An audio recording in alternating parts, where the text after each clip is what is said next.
Sponsored by Sundrop. No, just playing. I wish Sundrop would. I wish. Well, I just found $50 whole. I wish Sundrop would sponsor me. That would be awesome. But so in today's episode of how not to do stuff, I'm gonna get my tail lights tucked back in. Because, let's face it, a single tail light in the middle was not the route to go. I'm honestly surprised I drove 50-some minutes one way and 50-some minutes back and did not get pulled over, really. Because I literally had this single tail light taped, mind you, with electrical tape right here, along with all the wires just bundled up around the hitch taped there. So, yeah, again, don't know how I did not get pulled over. Let's go ahead and get these off of here real quick. These are just in my way right this second. I tell you what though, fellas, I could probably call me some deer. There are a bunch of deer around here, believe it or not. Well, I mean, you probably do believe it. You look on my YouTube or TikTok, you can see I'm out in the middle of nothing land. But so we got a neighbor right here, a little sweet lady she is, and she got a little apple tree. And man, the deer love it. Before I got my male dog, we could look out our window or look out our front door. It was nothing. You could look out the front door and see 5 or 6 of them just sitting over there eating apples. You could open the door, walk on the porch. Now, mind you, they're not 50 feet away, but nobody shoots at them. So ain't got nothing to worry about. But yeah, it's pretty neat. So like I say, I reckon I could call me some deer while I'm sitting here talking to y'all. But I'm not. We're gonna get our taillights hooked up. That's what we're gonna do. So, one thing I will say, if you're messing with the taillight stuff, is there's a ground wire that comes off of this whole mess of wires, right? And if you do not have that ground hooked to some type of metal, bolted down to it, your taillights are not gonna work. When I first, the whole reason I don't have a back bumper is because I had a drunk driver hit me. I was pulling my lawn care trailer. He hit me. He pushed my whole bumper down. He literally bent, and if you see it, it's bent. Like my frame is like literally bent down right here at the edge. He bent it. He bent the whole tow package down, or the hitch itself, you know. And so y'all should have seen that. Like I ended up having to just cut the towing package itself, like just cut it to where I could get it out of my way, to where I could get my bumper off, to where I could finish getting the tow package off. It was a nightmare again. But so there's that. So yeah, but like I say, that's how I figured it out the first time when I went to take all this stuff off. I had undone that and did not realize what it was when I undid it. I just seen a bolt and a couple wires hooked to it, and I thought, who knows, you know. Honestly, I thought it might have been something rigged up for the trailer lights maybe, so didn't really know, but that's what it was. So again, ground wire, very important, because I sat out here for about 3 whole minutes stressing myself out before it dawned on me, hey, that wire you undid, you should probably bolt it back up. I did. They fired right up, so here's that.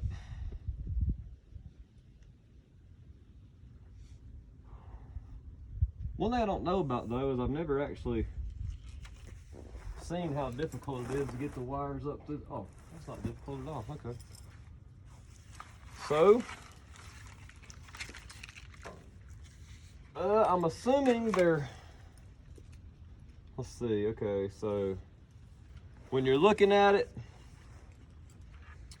the short one on my model on a 98, because all the wiring up here is still in the factory spots. I've not messed with any of that. So from the factory, it's going to come out over here on your left side. The short one is going to be for the driver's side tail light. The long one is going to reach around to the passenger side tail light. So there's that. Mine, like I said, mine's been rigged up to where it had the towing package from the factory. I'm assuming it was from the factory. I'm pretty sure back in the day, Z71, part of that was a towing package. But so mine's been rigged up for trailer lights. I got to get back in there and redo them though. They don't work, so it's kindly pointless. And in fact, I'm gonna grab some wire cutters and go ahead and snip those off, because like I say, they're pointless right now. It's kind of in my way.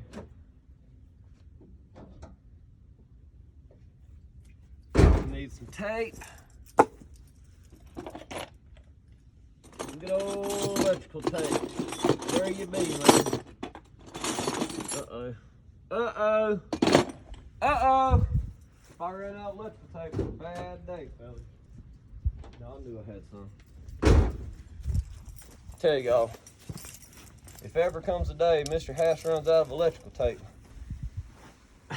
y'all better start prepping for doomsday, because it's gonna be a cold day, and you know what? I always keep me some doggone electrical tape, man. That's redneck's best friend. I watched my daddy fix 1,000,010 things with some electrical tape.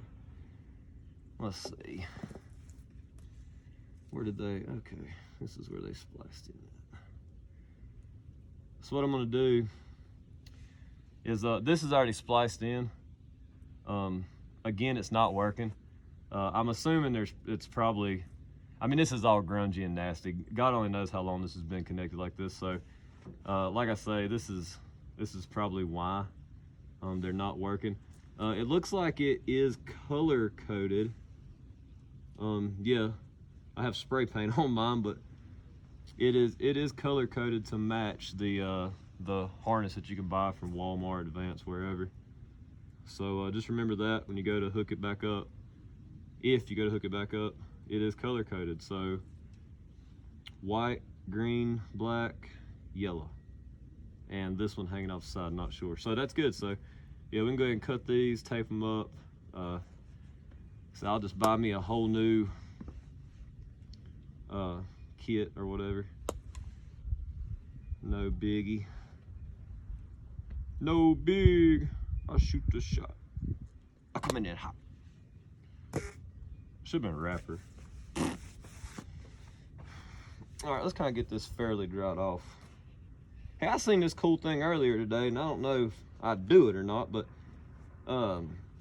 they were taking to protect the bottom of cars. They're using some kind of like oil-based stuff, and it ends up being like super shiny black. And if it kept its shine like that, I guess I probably would. I'd have to look into some more details of it, but it seems to be a pretty neat deal. I don't know if y'all have ever seen anything like that or not. I had never seen anything like that up until this morning when I scrolled across it. But like I said, it's like some kind of oil-based something or another, some kind of stuff, and it protects the undercarriage. And there's a lot of people saying that it's the real deal. So who knows? Maybe something y'all could look into. Kind of doubt I'll ever spend money to pay somebody to do that for me, but I don't know. If they told me it would make my undercarriage last another 23 years, I might just cut them a check and tell them go for it, you know? But like I say, I don't know. I'm just doing some he say, she say, what I seen today. Not gossiping, just telling you what I seen. Oh, all right, so that's good and taped up. Like I say, that's just for the towing package. Again, mine wasn't working, so not much sense in having it there. These are the tag lights, folks. What's supposed to be tag lights. I don't have the lights in there because I don't have a bumper to put my tag on. But I'll eventually probably zip tie those in somewhere, because as said before, I'm doing this 100% correct. Okay? Bump what you heard. All right, 100% correct. No shortcuts at all, because zip ties, electrical tape is technically not shortcuts. Do you know homes are put together with that stuff? Legit. Cars, even sometimes from the factory, they have zip ties holding stuff in.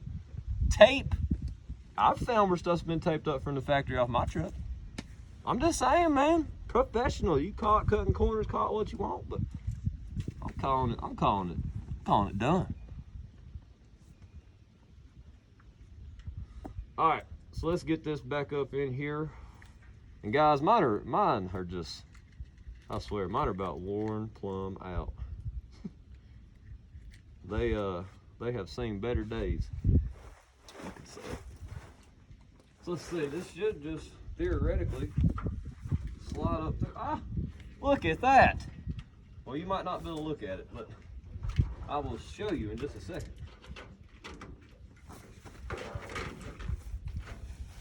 So here's what I'm looking at. Literally, there's a hole. It just slides right up through there. So there's that. I'm assuming it's gonna be the same on the other side. We'll find out together. Yep, it is. Uh-oh. Oh Lord. They're gonna tell me I was lying now. I done showed some rust off. Oh, good God in heaven. Nice. Surface rust. Oh, speaking of the bed, really, like, I thought this was gonna be rust, but it's some kind of like dirt slash mud slash might do rust, and I just got it in my fingernails, so that's okay. I'll probably live 20 years longer now. Anyway, super happy with the bed for $230. 40, I mean. Let's back this up. There you go. That's a little bit better. So yeah, I can't complain about nothing as far as the bed's concerned. Heck of a deal, man. Heck of a deal. It's actually a Z71 bed. So that's cool. Got to go back, you know, with a more factory type deal, which is cool. Did that one slide out?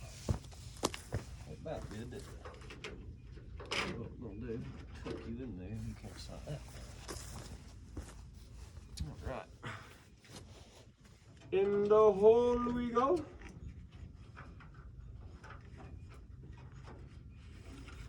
Only thing that I've realized in my adult life is my hands are fairly big, and so like they're skinny, but they're just bigger.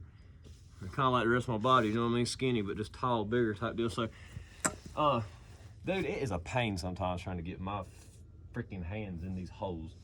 I watch people on YouTube sometimes, and you know, like grown men, and they must have some tiny hands, because I'll be watching how they be getting in here, you know, trying to break a bolt loose or something. I'm like, God, how you do that? And I go out there and try to break the same bolt loose, and I done got like, you know, half my hand down in there, and I'm like, oh, good God, you know, and they're in there just working along, and I'm like, ugh. I don't get it, man. Like I said, they must have smaller hands. Maybe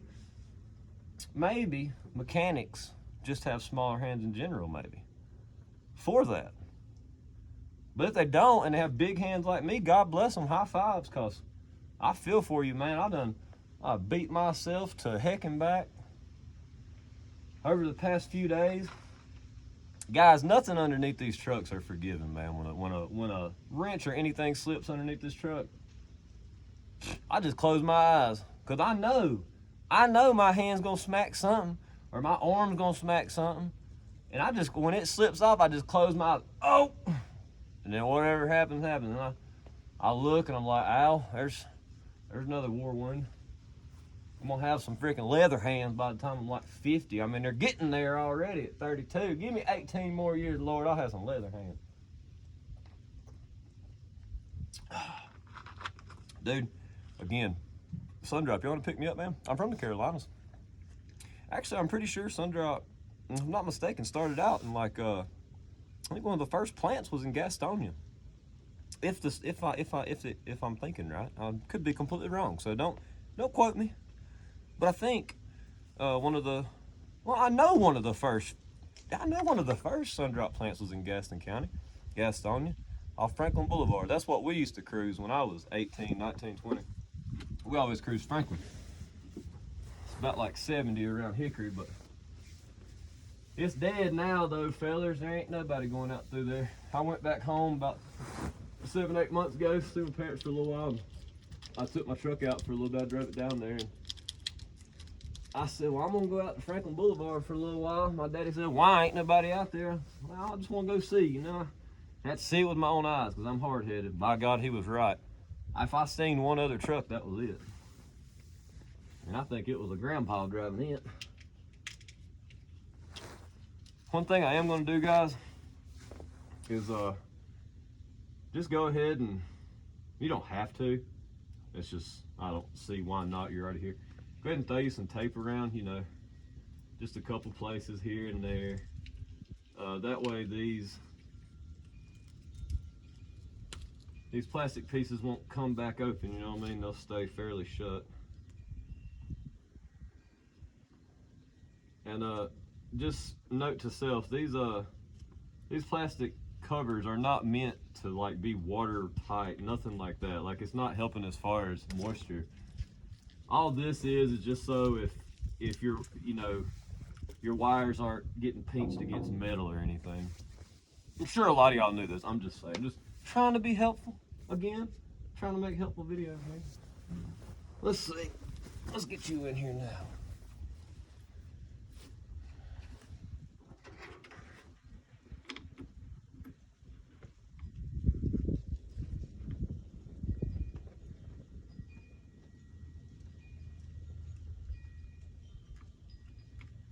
Like I say, my poor connectors are just, they've had a rough little life, I tell you.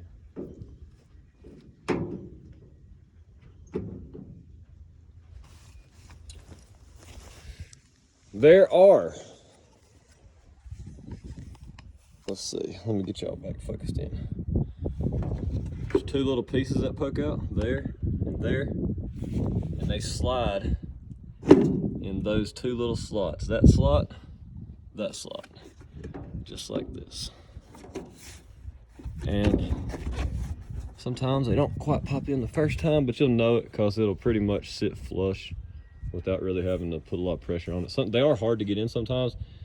Every now and again I'd pull on it, you know, just to make sure it is clipped in there, because it's kind of like a hook, so it kind of hooks in place. And just the pressure of having bolts right here kind of keeps it from coming loose, or screws, I mean. So yeah, the rest is literally just put screw in top, screw in bottom. Repeat process here. Again, you have a hole here and a hole here. And try not to scratch these taillights all up. And this piece right here is what goes in there. So a little recap for everything. All this was buttoning up the back end, getting the tail lights back in.